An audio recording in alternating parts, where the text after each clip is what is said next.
Well, the race to elect new top leaders of the ANC in KwaZulu-Natal is in full swing at the party's 9th provincial elective conference. Outgoing provincial chair Sihle Zikalala is looking to retain his position, with the businessman Sihle Zuma also contesting for that position. KwaZulu-Natal is the ANC's largest province, making it a significant voice within the organisation. Issues of unity and delivery on promises took centre stage at the start of the conference. This is on the back of former President Thabo Mbeki's criticism of the ANC and its poor delivery on promises made at the State of the Nation address. More on this, we're joined by political analyst and author Rebone Tau. Rebone, thank you so much for your time and thank you for joining us this morning. I wonder if we could start with the fact that nomination processes are set to get underway this morning. We've got 5 opposing slates that have been lobbying for votes. Talk to us about that very interesting dynamic, because it does seem that it is Sihle Zikalala against all the rest. Good morning, and good morning to the viewers at home. For me, the race is between the two. The Taliban faction, which is Zuma and Dolo and Sihle and Mkhize. I think the rest, because you must remember that the others will have to also get nomination from the floor, because as I was following, some did not even reach the threshold based from the nomination of branches. So it will be very difficult, because right now it's a game of numbers, and if you have not found yourself in any slate, it becomes very difficult to get that nomination from the floor and reach the threshold. And what was also, I think, very interesting, I mean, most of us thought that the credentials will drag for long, and they took so quick, So this is very interesting coming from KZN. You're right, because as we've seen in the other conferences, the adoption of credentials has actually been a very contentious issue, often dragging out the conference for far longer than originally planned. But just to stay on this issue around the slates that have been lobbying for votes, everything down to the wire this morning. The question that a lot of people have been asking is why the other individuals contesting for the top position didn't consolidate their power so that it is more of a two-man race to the top. You're right. I mean, there were too many candidates, or there are too many candidates for the position of the chair.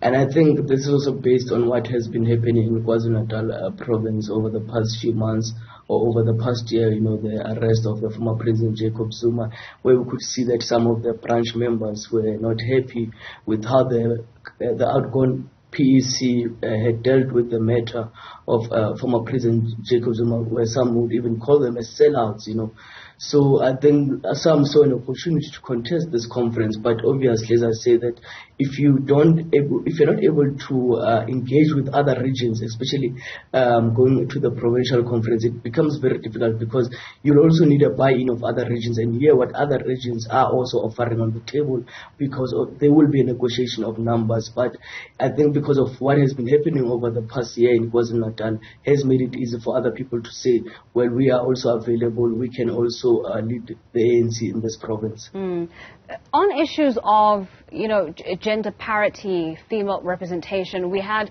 Nomusa Dube run quite a successful campaign early on. That seemed to lose some steam as months went on. I want to talk to that issue a little bit. Is it a case of, the residents of KZN not necessarily being ready for a female leader, or were there other perhaps factors at play that led to, this slowing down, this winding down of Nomusa's campaigning? I think it's not about the residents, it's about the ANC as an organization. If you look at the ANC, it has never had a female provincial chair. Gauteng only did history now by electing 3 PEC members. We saw in Limpopo 2 women were elected in the PEC, and we had thought that maybe we might see a female candidate in KwaZulu-Natal, but it is clear that also that the men, Patrick is still alive in the ANC, that men can sit amongst themselves and decide that we will not have a woman chairing this province, because at the end of the day, the ANC, as it always says, it's a leader of society, but sometimes it fails, to lead, and move with the times, that indeed women can also lead the ANC in different structures. Another name, Rebone, that has garnered much attention has been the name of businessman Sihle Zikalala, somewhat of an outlier, a little detached from the main body of contestants that we've been seeing so far, but nonetheless one that has garnered much conversation, seemingly because he seems to have received some sort of encouragement or stamp of approval from former President Jacob Zuma. Now, talk to us about what that means, what that signifies, to have the former president who enjoys much confidence and support in that region to say, I think this is something that you should take on. I think this is a role that you should certainly take on, even though not much is known about Sihle Zikalala within that political space. I think one must start by saying this is not the first time that we're hearing of Sihle Zikalala's name. It came up in the past, and he said he's consulting, and then he came back later and says, no, he's not going to contest, and one gets shocked that what has changed now that he's coming back again and saying that he's contesting. I mean, a lot of people have been going to Nkandla, and no one has ever came back and said President Zuma does not support my name and so forth. We've seen regions going to Nkandla, so that's something that we can't say because he went to Nkandla. So, by the way, he will get that support, because a lot of people have been going to Nkandla. It has become a norm these days that when you're an ANC member from KwaZulu-Natal to go to Nkandla and see the former president and seek for his blessings. But I think at the end of the day, the regions of KwaZulu-Natal will decide who is fit to lead the province moving forward. But nonetheless, how much of a role does what the former president say have on the outcomes of these conferences, particularly in that province?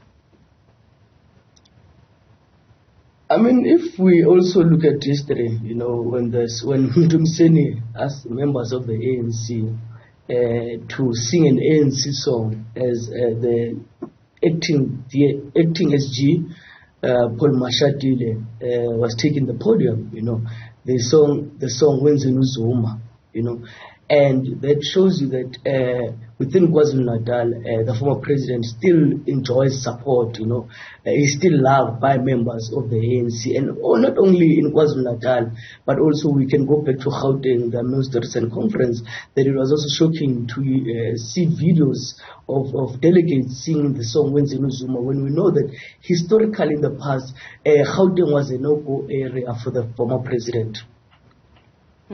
Well, let's talk about the traditional sort of kingmaker role that the province usually plays around about this time. It is one of the largest provinces within the organization, and we know that the ANC is deeply divided. In KZN itself, across the 11 regions, 9 of those are controlled by the RET faction. What implications will the outcome of this particular conference have, say, on the December elective conference that is coming up a little further down the road? Going to December, KwaZulu-Natal, we can go back to 2017. KwaZulu-Natal was the biggest loser, and they also want to find expression in December. But yes, you're correct with the divisions that are there, and also what does this mean for President Ramaphosa? You have people like Jomo Spear, who's contesting in the same slate with Sihle Zikalala. We know that Jomo Spear in 2017 was one of the people who was very vocal in supporting the current president when KwaZulu-Natal was moving, majority of them with Nkosazana Zuma. So it will be very interesting to see, because also there's a name of Mdumiseni Ntuli that keeps coming up now and then, that Mdumiseni must be the next Secretary General of the ANC, and then we know that there is Dr Zweli Mkhize that we have seen over the last week, some of the regions have pronounced him, that they will want him to lead the ANC at a presidential level come December. So also, if they can't find each other themselves as a province, they might end up having 2 candidates going to December, which also will divide their votes, that will make things very difficult for them to regain or command, the respect that they used to have within the ANC structures historically. I mean, as we wrap up, Rebone, talking about, the close of this conference, what we can expect, whether or not unsuccessful candidates will be able to accept the outcome of this conference. We saw that through the adoption of the credentials, that was quick and swift, which may speak to a conclusion that all contenders will in fact accept.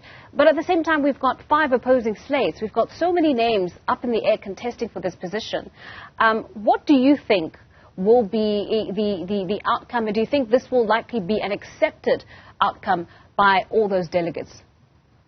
I think, as I said earlier on, as you are speaking about the 5 states, that the issue here that some have to go and be nominated from the floor, as the nomination will start this morning. If they're on the threshold, they will have to accept the outcomes of that nomination process.